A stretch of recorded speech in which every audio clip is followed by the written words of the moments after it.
This is Andi Purewal for ID Boxing. I'm joined by trainer Robert Garcia over Zoom. Robert, firstly, how's life? How are things treating you? Been doing good, man. Staying busy. We've been having fights every weekend, so been very busy.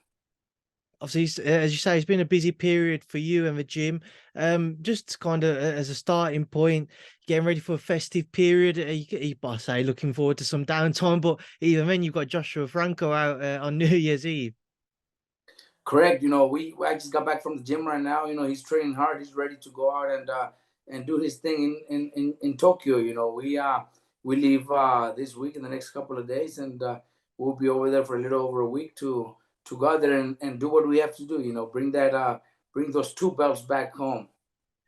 A big ask for Joshua, obviously traveling over to Japan, as you say.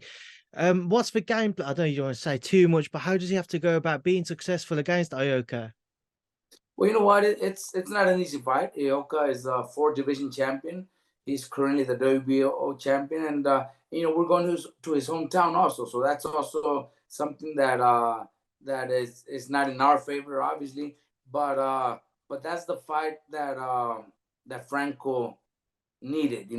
Joshua Franco didn't want to come back because he's been out for over a year. He didn't want to come back with easy fights. We could have easily done that. Since his contract with Golden Boy Promotions ended, he could have picked a few easier fights you know with Matchroom or something. Different promoters that were interested in getting him some work, but with his younger brother Jesse Bam Rodriguez becoming the superstar that he became when he beat Cuadras and then knocked out Rungvisai, I think we couldn't go back with Franco. We had to find something big, and I got a call from these promoters in Japan telling me that if we were interested, and I didn't need to ask the team or ask Joshua. I knew what his answer was going to be, so we negotiated and we did a great job. You have, as you said, it is a big ask for him to travel over there to be successful. But I know you and the team will have full confidence you can come away with that victory. What are the challenges ahead for Joshua in that fight? What was that again? The challenges ahead in that fight for Joshua that he'll have to overcome. Well, you know what? Like I said, Ioka is a very, very experienced, talented fighter. He's a four-division champion, so I'm always gonna respect that and admire that, because very few fighters could say they have done that. There's not that many fighters that have ever won titles in four divisions. So we gotta respect that. I met him a couple months ago in Florida for the WBO convention, and great person. His team, his promoters are great people. So there's nothing bad for me to say. We just know that Joshua Franco is in great shape. He's motivated. He's ready for this. This is the opportunity that he wanted. This is the fight that he needs to be able to show the world what he is at this division. A few months ago he was supposed to fight Gallo Estrada, and Gallo Estrada decided to move on and fight Chocolatito, which is nothing negative about that either.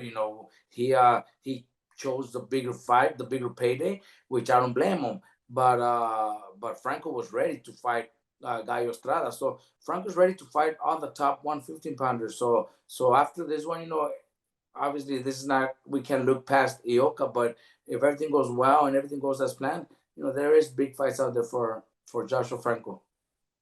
Both he and Bam have spoken openly, and so far their CVs will suggest it as well. They're willing to face anybody, Robert, and they only want the toughest fights out there.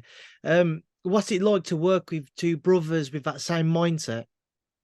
You know what? Those kids are, I've had them since they were kids. I met Bam when he was 12 years old. His brother came to my training camp to turn pro a few years ago, and they're great kids. They're very dedicated, very disciplined.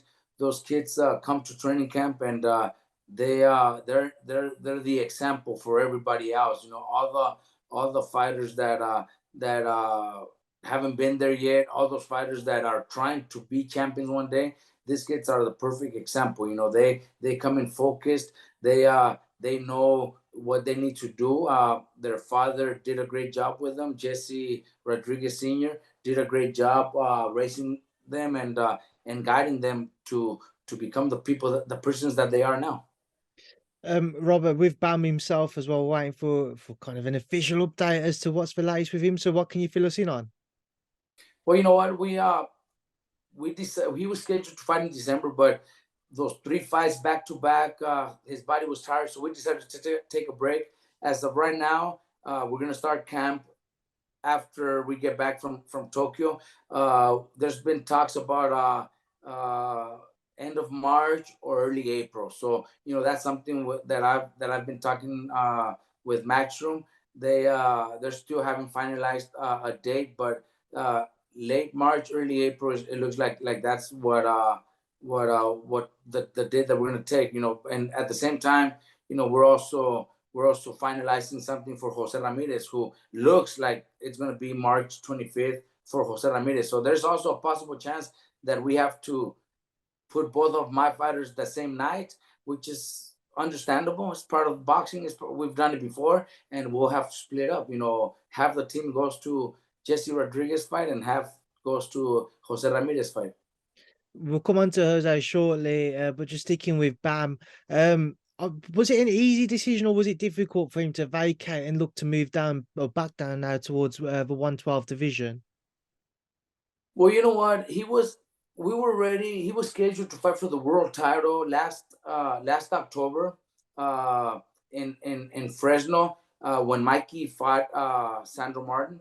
He was scheduled to fight for the title. The champion Bermudez was already, everything was scheduled, but 2 weeks before the fight, we were told that there was visa issues and stuff, so the fight didn't happen. So right away, Matchroom was able to put him back in February, and we were getting ready for an 8-round fight, at minimum flyweight. But we get that opportunity. Kevin Rooney actually is the one that called me Sunday before the fight and asked me if Jesse was crazy enough to move up 2 divisions to fight Cuadras. And once again, I didn't have to. I gave him an answer right away. I didn't, obviously I have to call the dad and Jesse, but I already knew the answer. So I told him, make that fight happen. We're ready for it. We'll move up 2 divisions.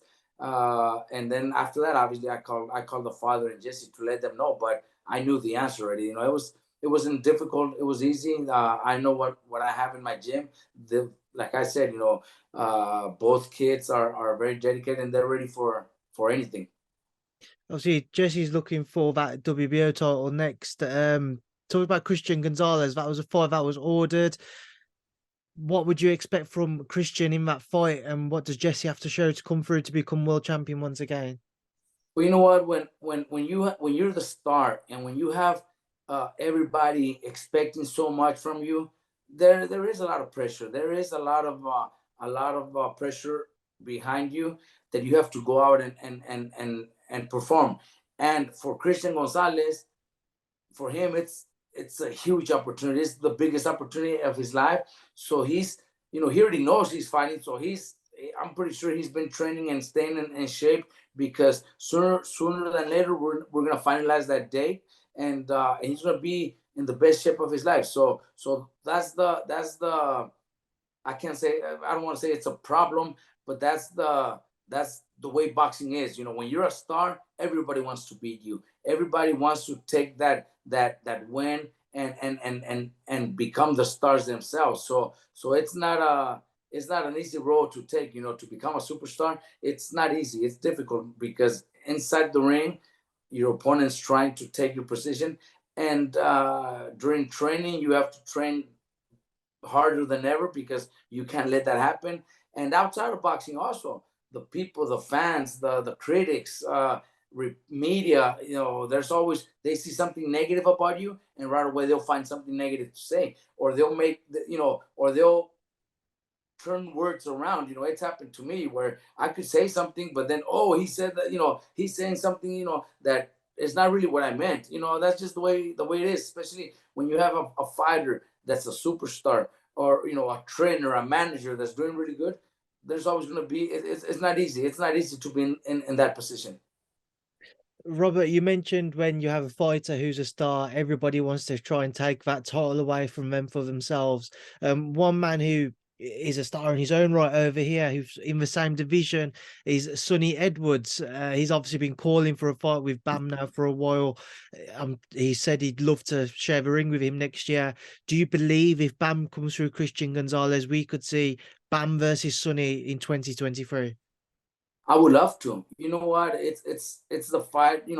We've talked about it. We've been very open to that conversation, and we definitely want that fight. Obviously, Sonny Edwards has his management team, his promoter, but I'm pretty sure they could work something out with Maxim, so we could make that fight happen. There's huge fights at 112. That's why we decided to bring Bam down to 112. That way, his brother stays at 115, and Bam could actually do really good at 112 also.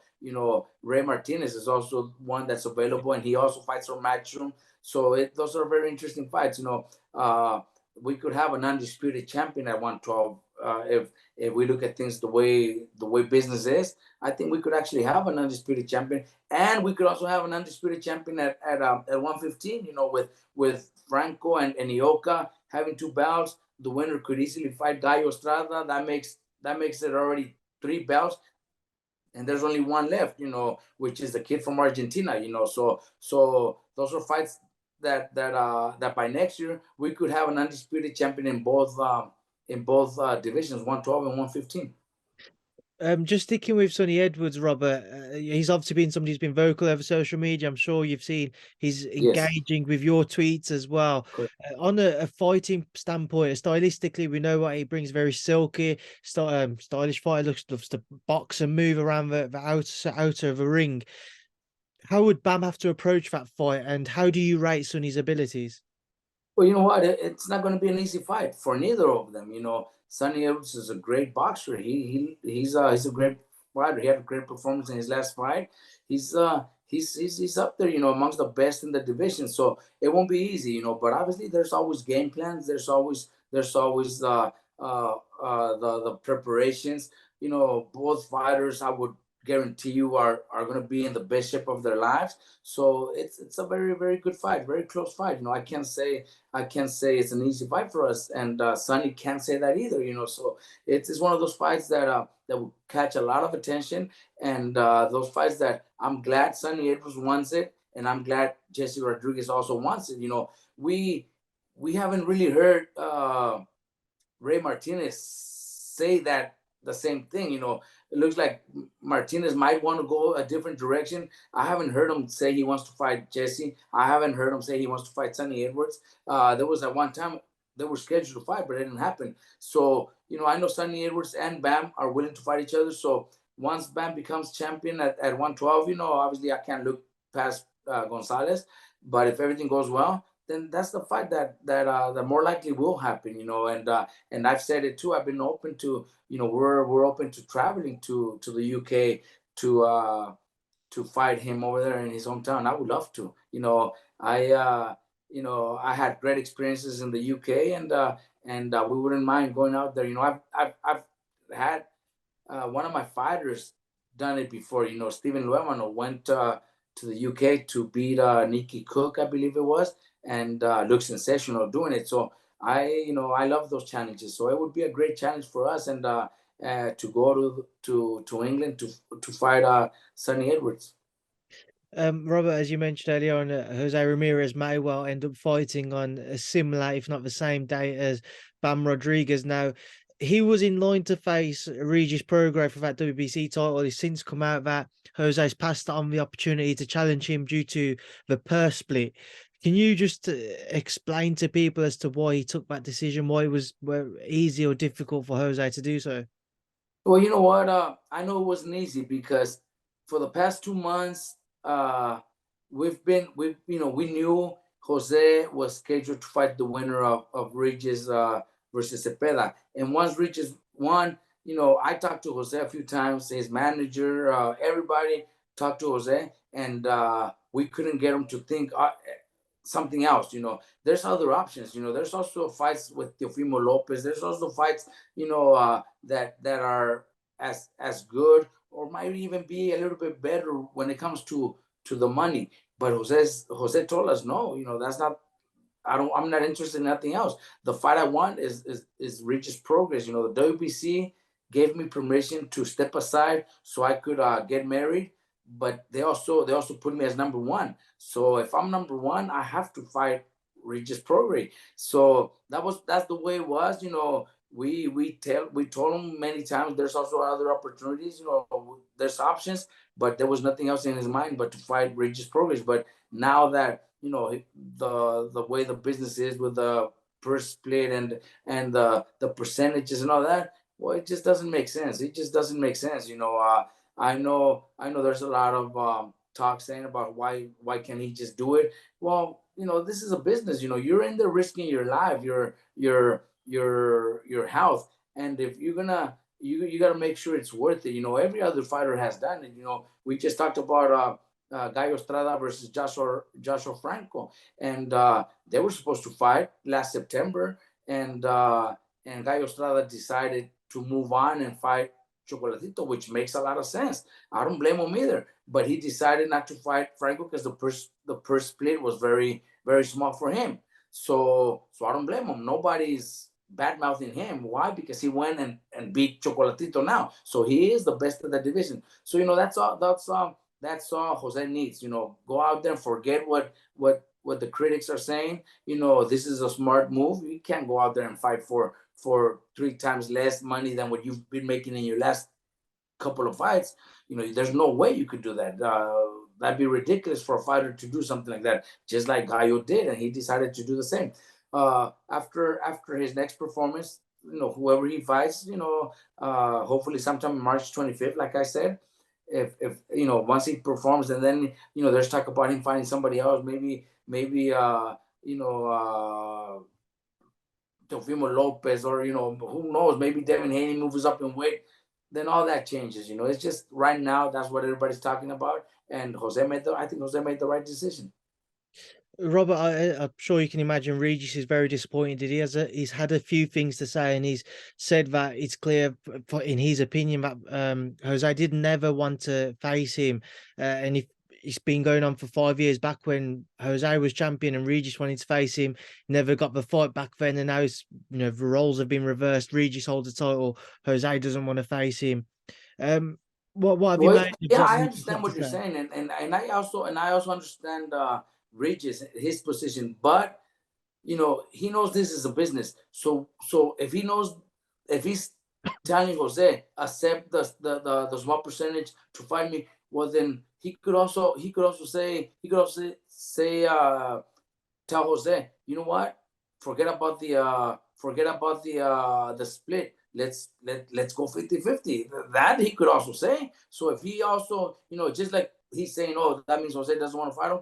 Well, then if Jose is saying he doesn't want to fight for the small percentage that he's getting, well, then Regis could also say, you know what? I want the fight so bad. Let's split it. It doesn't matter what the organization says. No matter what the WBC is saying. Let's split it 50-50. He could also say that, but he's not saying it. He's saying it's a business. He's saying it's up to his managers. It's up to his promoters. Well, he could tell them, you know what? I want this fight so bad. Let's split 50-50. What, in your opinion, Robert, would be a minimum acceptable split? Would it have to be 50-50 to make the fight? Well, I don't know if necessarily 50-50. I believe Jose said 40-40 with the winner taking that extra 10%. That would probably be fair. That's what Jose offered, and that's what he said he would do it if it was a 40-40 with the winner taking the remaining 10%. That's a fair offer. That's a fair deal. Obviously, Robert, it's a stacked division, as you mentioned. There's a number of fighters who are looking to move up or have just recently moved up. One of those being Teofimo Lopez, who recently fought against Sandor Martin. He seems to be in line now to face Regis. Now, depending again how it all plays out, how would you kind of look at a fight between Regis Prograis and Teofimo Lopez?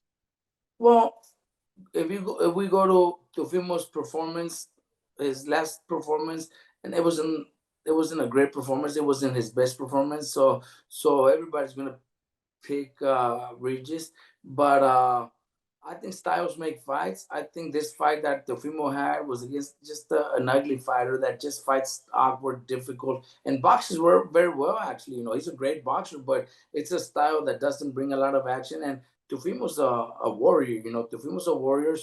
So I think Teofimo and Regis. Regis is also a warrior. Regis is not a runner. Regis is gonna stand in there and fight. So it'll make it a good fight. I think it's a very competitive fight.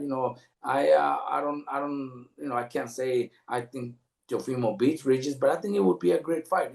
It's just that fight. Styles make fights, and Teofimo was in a very difficult style against Martin, and didn't look his best. There's a lot of questions right now. Everybody's questioning if Teofimo still got it. He questioned it himself if he still has it, but I think styles make fights. I think depending on the fighter in front of you, I think Regis versus Teofimo would actually be a good fight. I think it'll be a nice war. If it lasts the 12 rounds, it will be a beautiful fight. Robert, just that one point in particular, what did you make of seeing Teofimo ask his team, do I still have it, when he's in the ring with the cameras on him? Imagine if that was one of your fighters, what would be going through your mind? And in this case, what did you make of Teofimo saying it? You know what? It's something. It was the occasion. I think it was the occasion. I think it was the moment after the fight. He knew he didn't have a good performance. He knew there was going to be a lot of talk. He knew the fight was going to be very questionable. So he asked that question, just like other fighters sometimes. As soon as the fight is over, if they know they didn't have a good performance, they might think, okay, that's it, I'm retired, I don't want to fight again. But then a couple weeks, a few months later, they come back stronger. It's just part of boxing. It's happened to many fighters, where after the fight they do or say things that makes them look really bad, but it's at that moment where you didn't want to lose. You didn't expect to to make it a fight be so controversy. So I think that's the situation with Teofimo. He's young, he's strong, he's still a very talented fighter. So I think he still has a lot of fights left in him. Robert, just one more fight, 140. I want to get your thoughts on is the rematch, which is still to be officially announced between Josh Taylor and Jack Catterall. When that comes around, I'm sure you'll be keeping a close eye on it because of Josh's past with Jose. What are your thoughts, though? What happens in this rematch? Well, you know what? Josh was supposed to clearly win the fight when they fought. It was one of those fights, also one of those moments where you become undisputed champion. Everybody's talking to you, family, friends, boxing people. You go to the gym, maybe you're not training as hard because you're already the undisputed champion of the world. That's huge. That's huge. And it does affect a lot of fighters. A lot of fighters become stars, and that was the case with Josh Taylor. And I don't think he had a great performance, but I think in the rematch he's gonna prove that it was one of those fights where he didn't train as hard. He wasn't. He wasn't. He didn't take it very seriously. I think he's gonna prove that he's still the best, and hopefully he stays. Because like I said, if Jose doesn't fight Regis, he could also fight the winner of that fight. I would love that. I would love a rematch. The fight was actually very close. Due to the two knockdowns, the fight was 6 rounds to 6. So it's a rematch that I would love. Just one final one on Jose, Robert. I forgot to ask. Some reports coming out that it's going to be Richard Commey, or that seems most likely next for Jose. Can you just confirm that if that's what you believe to be most likely outcome next? Well, only because I've also read it. I haven't talked to Top Rank about it yet. Uh, when we first when the fight with Regis and Cepeda still hadn't happened, there was, okay, well, we have options. If we don't fight the winner, because if it was Cepeda, Cepeda is a rematch where Jose already beat him, and they're managed by the same manager, so maybe they would have taken different directions if Cepeda would have won. So we had to talk about, and we had talked about the one that you just mentioned right now, Richard Commey. Commey. So now I don't know if that's the one that we're gonna go against, but there had been talks about being Richard Commey, a few weeks back. And as I say, moving forwards, and you again mentioned earlier, you've spent some time over in the UK. That was, of course, with former world heavyweight champion Anthony Joshua. Now, we've recently seen him back over on your side of the pond, but working with a variety of different trainers. Robert, I just want to get your understanding. When you finished camp after the loss to Alexander Usyk in Saudi Arabia, where did things get left? So, was you still a part of a team? Were you still a part of camp? Can you explain things from there, firstly, please? You know what? After the fight, it seemed like we were still gonna continue working, because few weeks, kept, as the weeks kept going, I was still getting, messages from the group, the management team, the rest of the team, how things were going, about him possibly fighting December, all that. There was still a lot of conversations between us regarding Anthony's future fights. Right after the fight, we actually advised, Anthony, stay busy, get 2 or 3 fights before anything big.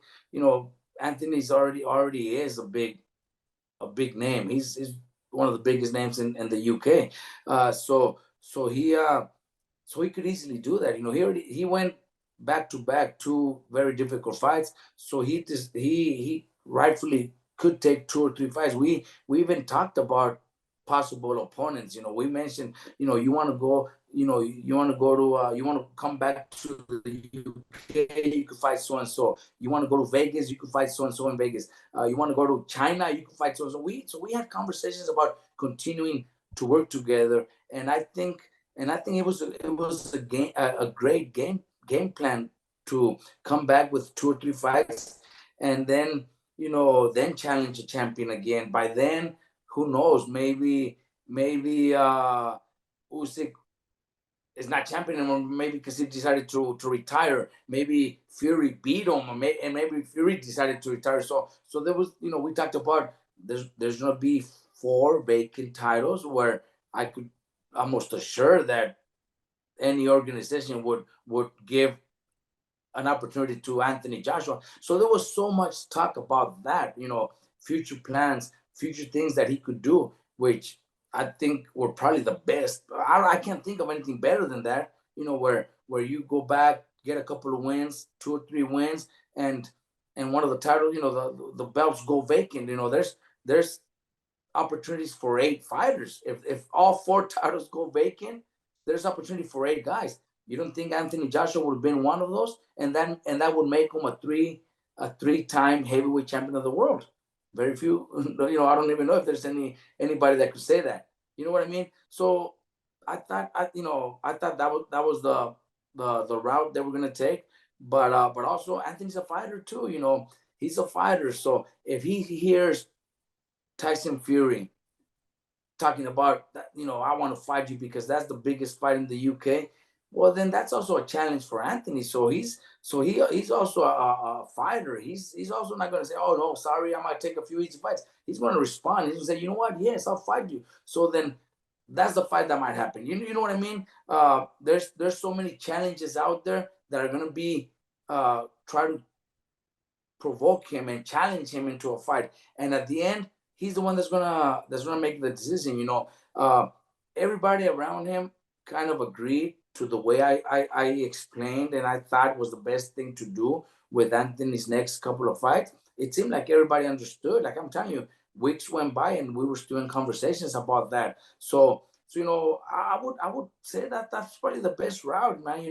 There's big fights, there's huge fights, especially against Fury, but it's a very risky fight. It's a very risky fight where you could easily get 2 or 3 fights before that, and then if Fury's still around, then go fight him. Yes, but get 2 or 3 wins before.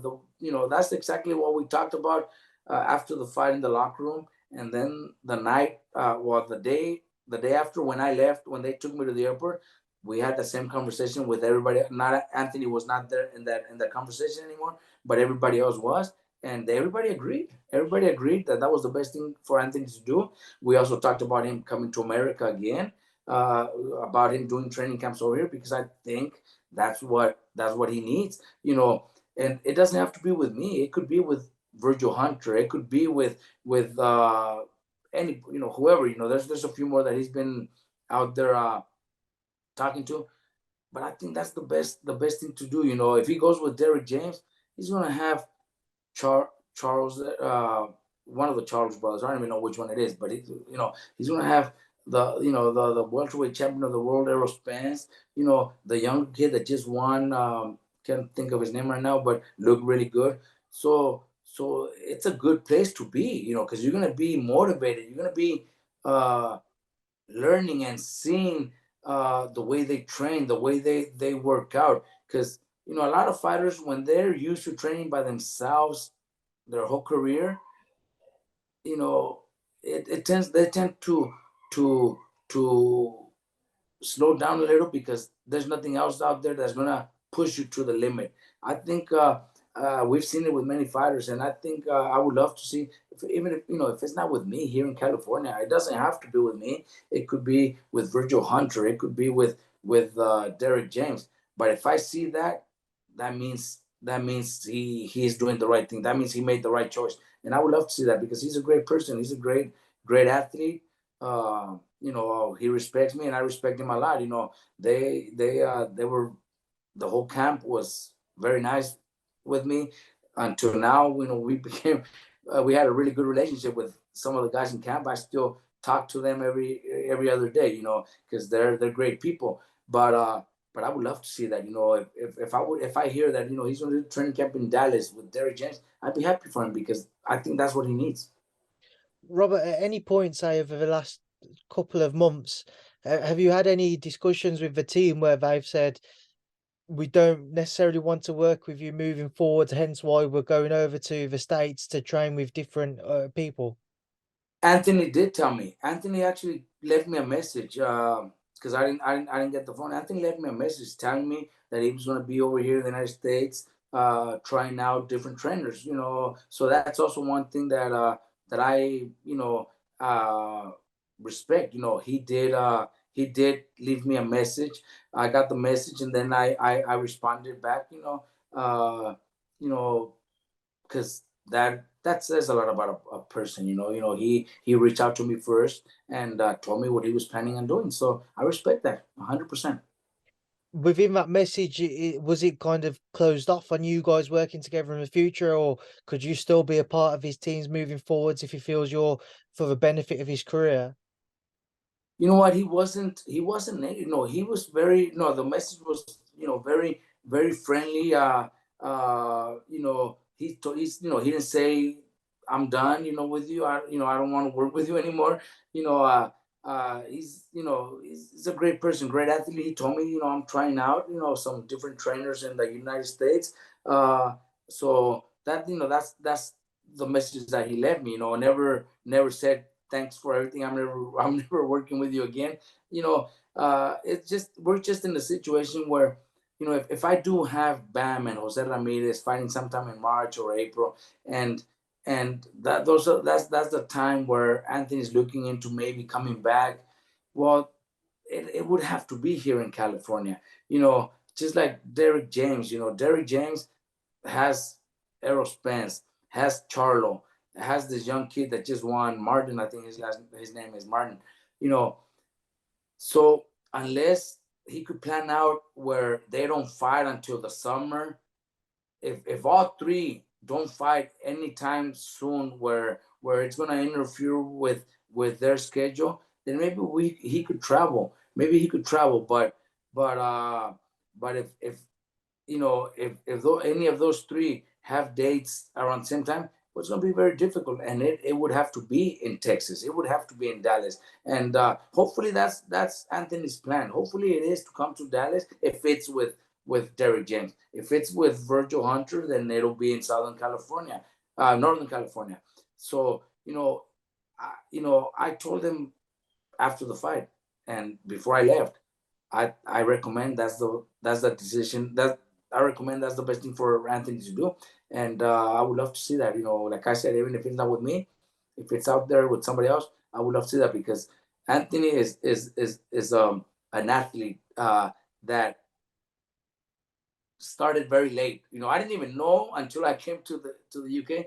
I learned that he started boxing at 18 or 19. Then 2-3 years later, he was an Olympic gold medalist. That tells you he's a athlete with so much talent.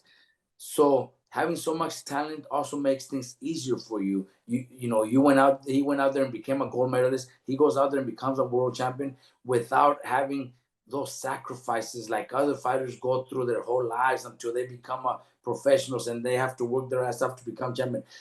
Things turned out a little bit easier for Anthony because he's so talented, not because things were given to him. No, he's just so talented, so big, so strong. He's probably one of the hardest heavyweight punchers in the heavyweight division. He's got tremendous power, so that helps a lot. So with a little more discipline into a training camp in the United States, I think he could be a threat for any heavyweight out there. Robert, just to pick that back up there, the Zoom meeting was about to time out. We're speaking about Anthony Joshua, your time working together, how you feel it would be benefit for him to go out to the States and have a full training camp out there. On that note, he did it once. He went around, trained with different trainers, sort of come and met yourself before the Usyk rematch, before settling on bringing you into the team. You look at it now, and some people have questioned if it'll create more confusion with him at this stage of his career to be doing it a second time, as opposed to settling in and just drilling certain tactics with yourself, with Angel, whether it be over here, whether it be in the States, just kind of tying in now with one trainer at this stage of his career. Do you understand where people are coming from? Do you see where there could start to be confusion creeping in with Anthony Joshua constantly going from gym to gym? I actually think that if it was up to the everybody in the team, everybody involved, I think there's different opinions, and I think it would probably end up where Angel Fernandez himself could do it. I know Angel. He's a hardworking man, and he wants to be a winner. He wants to be recognized as one of the best trainers out there. Uh, if it's not me, I'm just saying, if it's not me, I think Angel Fernandez or maybe his previous trainer, McCracken or whatever, something like that. Those guys know him already very well. He's gonna go out there with different faces, and it could be with some of the best trainers out there, with Virgil Hunter or Derek James, who I'm pretty sure will be trainer of the year this year. They're great trainers, but when you start something different, something new, it's not going to be easy. But if they pick the right fights, well, then it'll work. I think it will work, even if it's a new trainer, or he stays with Angel Fernandez, or he goes back to his previous trainer, or he decides to come to California and train with me again. I think with the right fights, the right opponents, I think they'll have time to adjust, to learn from each other, and do great things. I'm not changing what I think Anthony should do. What I told them in the locker room after the fight, and what I told them right before I left, I still think that's the best thing for Anthony to do. If the fight didn't go our way, that doesn't mean I wasn't there to try to win, or I didn't do what I had to do. It was against Usyk, pound for pound, one of the best fighters in the world, a guy that had clearly dominated him in the previous fight. So the task was very difficult to a lot of people almost impossible. There was all, and there was still that moments, where we were still in the fight, but that's the fight that's the way it is. That's the way boxing is. I think I'm still considered one of the best trainers out there. I work hard. I try hard to give my fighters the best. When my fighters like Jose Ramirez that have been loyal to me, Jesse, Franco, I have to give them my full attention and 100%, just like I would do it to Anthony again if he decided to come back with me. I would give him the attention, and it would be so much easier because I have all day to myself. I could spend all day in the gym with my different fighters at different times. Just because that's my job. But it's about him really wanting it. There's I told you earlier, when a fighter is raised with so much talent and things happen so fast, you think that's the right way to do it, but no, you got away with it because you're so talented, you're gifted. So a lot of fighters get away with it with quick knockout wins, 2-3 round knockout wins. But if there's a fight that goes all the way to the 12 and it's a tough fight, you're gonna get tired. There's so much workout, so much training that a boxer needs to do, that we do in the gyms. For the fighters, they need to like hurt. They need to be in serious training when it comes to preparing for a huge fight. A championship fight. It's just there's no other way. It's just the way it has to be.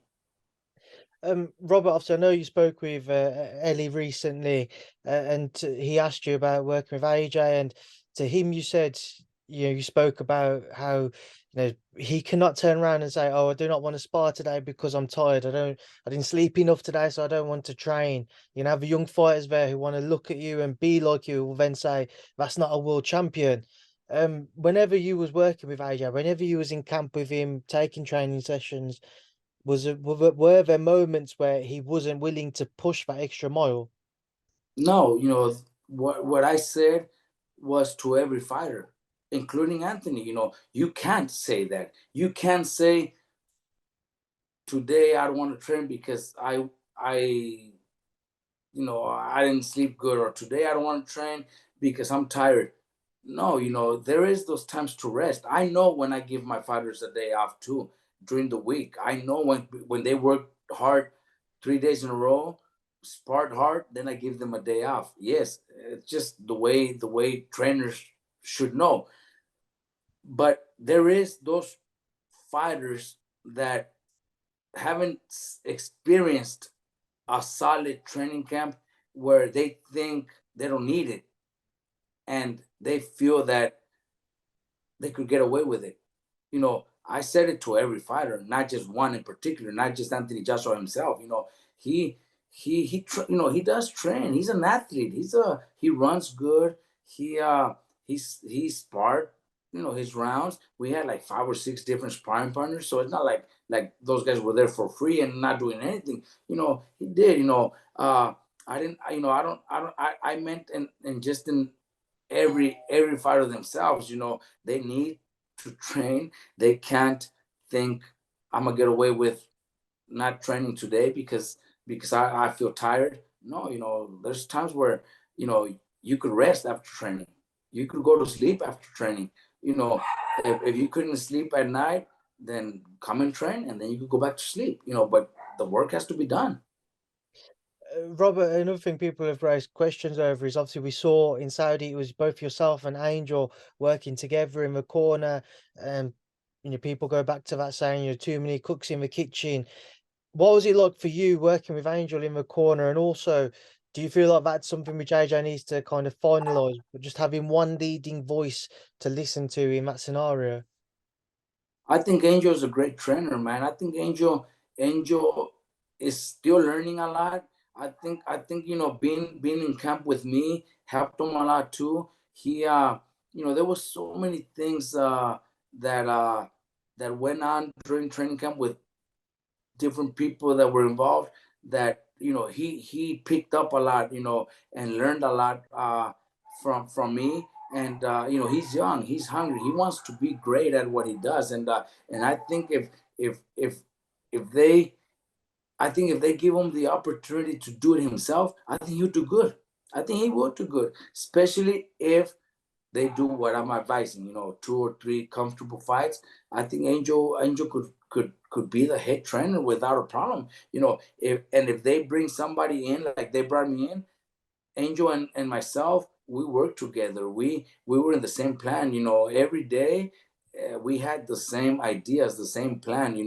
We didn't uh, crash where you're saying one thing and I'm saying another thing.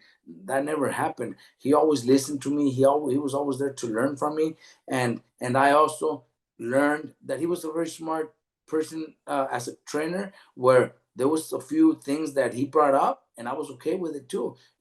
My father came for a couple of days with my brother Mikey into training camp. They came to visit, and my dad told me, that guy right there, he's young, but he knows his boxing. He knows what he's doing. Talking about Angel, so Angel is on his way. He has a good stable of fighters. He's on his way to becoming one of the great trainers in the UK.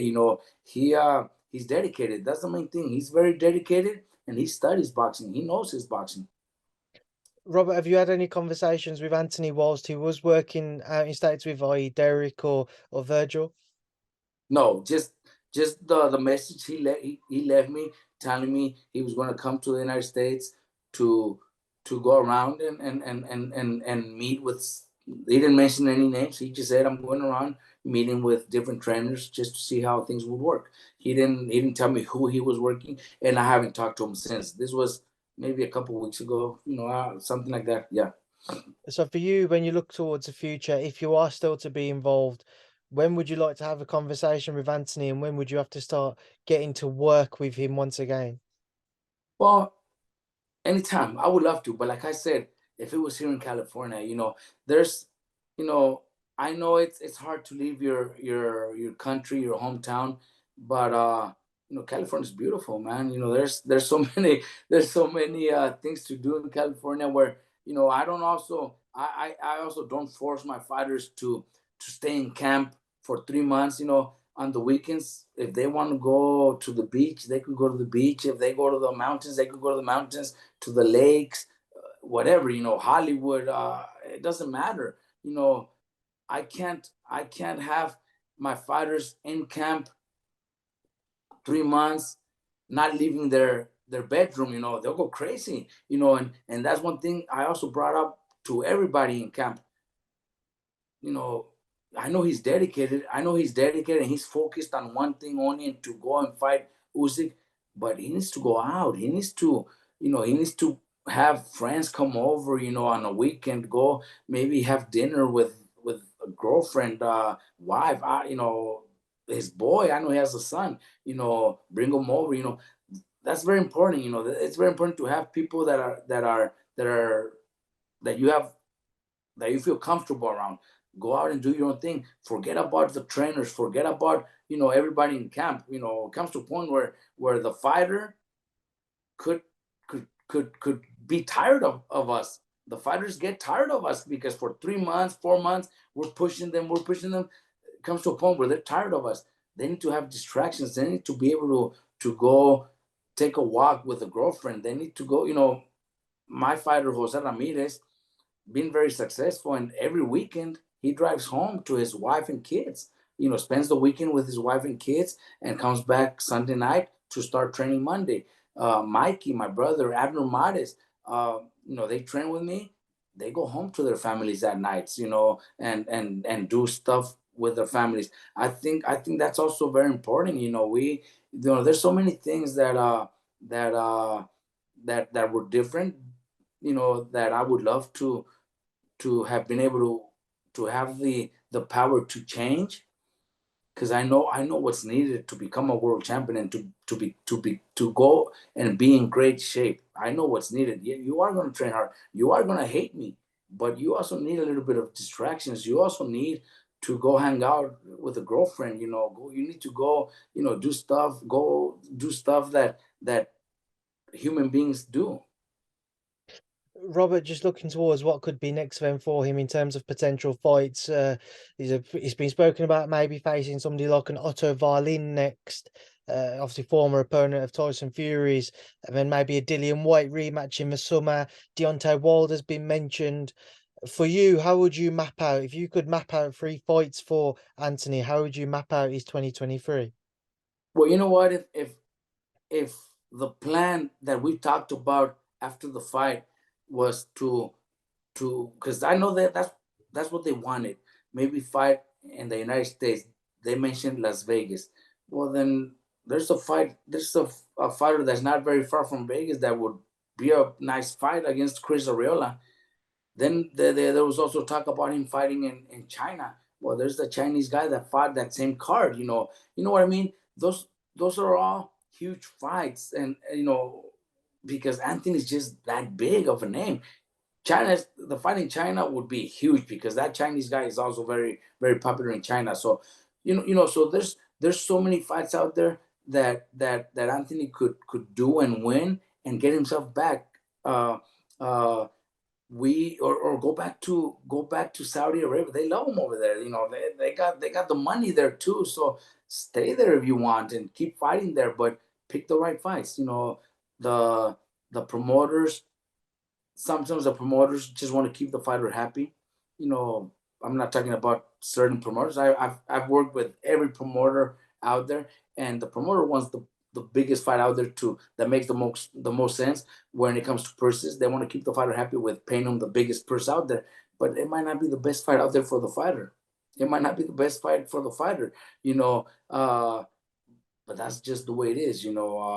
Every single promoter in this world is looking for the big for the biggest payday out there for the promotion, and the fighters are happy with those big paydays, but sometimes it's not the best fight out there for you. Robert, we've seen Deontay Wilder and his team come out and say that they'd happily face and they'd rather face Anthony Joshua next instead of Andy Ruiz in that final eliminator. Would you advise Anthony to step up and face Deontay at such a shorter notice in the near future? See, with Deontay Wilder's last couple of performances that haven't been great, I think it's a winnable fight, but it's a very dangerous fight. It's a very very dangerous fight. You can't deny the power that Deontay Wilder has, and he's got a lot of confidence too. He didn't look too good against Fury, but he's got power. He just had a quick knockout win that tells you how powerful he is. you know but Anthony also has that power. Maybe people don't know or don't think he does, but Anthony has that power like Wilder does too. So whoever has the most confidence and whoever has the whoever lands the first punch could probably win the fight. But again, why go into those fights right away? Why not? You already had two back-to-back fights against Usyk. Pound for pound, one of the best fighters in the world. Nothing to be ashamed of. You know, go and fight, go and pick yourself 2 or 3 easy wins, and then fight Wilder, then fight Fury, then fight. Like I told you earlier, maybe there's a vacant title out there that you could pick up and become a 3-time heavyweight champion of the world. That's what he wants. So let's look for the easiest way out there. I'm sure it hurts him to talk about, but looking at the undisputed about next year, Alexander Usyk, Tyson Fury, and given your experiences against Alexander Usyk, what are your thoughts if it does get rubber stamped for the first part of next year? Which way do you lean, Fury Usyk?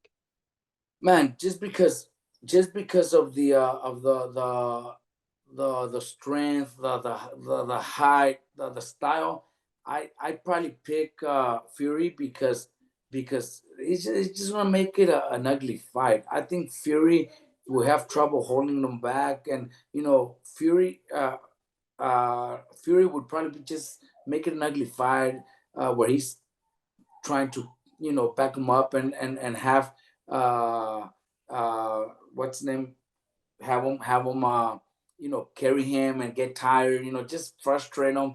he's Usyk. You know, Usyk is very very technical, very smart fighter. But when you have a style like Fury, it's gonna be hard to keep him out of it. You know, and I don't think uh, I don't think he has the power to hurt him. You know, I don't think Usyk has the power to hurt Fury. He's just too big, and might not. You know, I don't think Fury is the most talented heavyweight in the division. I think Fury is more talented. I think Anthony Joshua's talented, but I think Fury just has that style and that experience that experience that he knows how to tire you out. He knows how to frustrate you. He knows how to win the fights. He just knows how to win the fights. Robert, you mentioned Fury being too big, and it's one question mark people raised about Anthony Joshua is when he brought you in, they were saying we wanted someone who would bring the dog back out of him, get him to understand how to use his power and his size to his advantage. Maybe something we haven't necessarily seen in this most recent part of his career. When you was working with him, did you feel like he'd been missing that he didn't quite know how to get back to using that size and physical advantages he had and has over so many other heavyweights?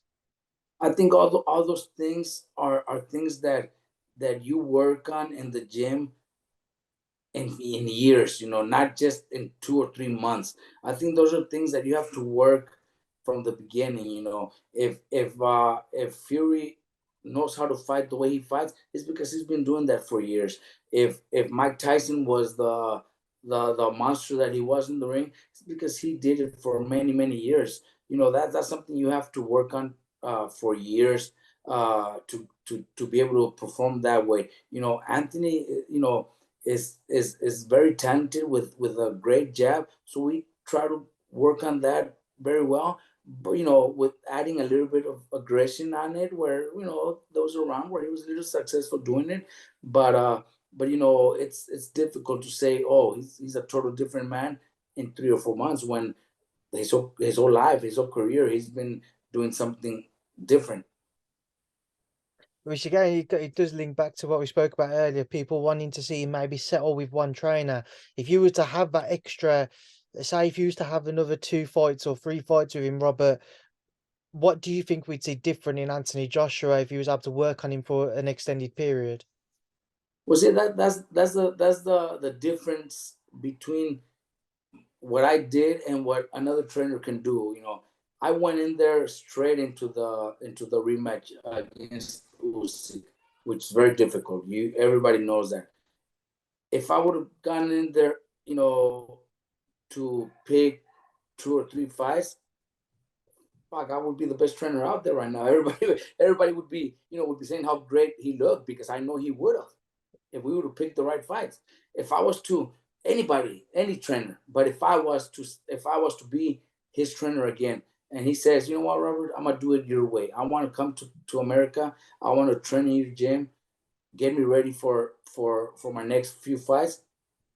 We'll look sensational. He'll look sensational. And the plan that I gave them, the fights that I said, and maybe in the future fight for a vacant title, he will become a 3-time heavyweight champion of the world. I would love to. I would love to. That's something that I would love to do. Because having to go straight into a fight like we did against Usyk, it was very difficult. It was hard, and we had our moments. I think we still had our moments. I heard nothing but positive things about so many boxing people that said, he actually looked better than the first time. So there was those moments. So it was just a difficult fight. Usyk is a great fighter, very very talented, and I respect him a lot. He's a great athlete.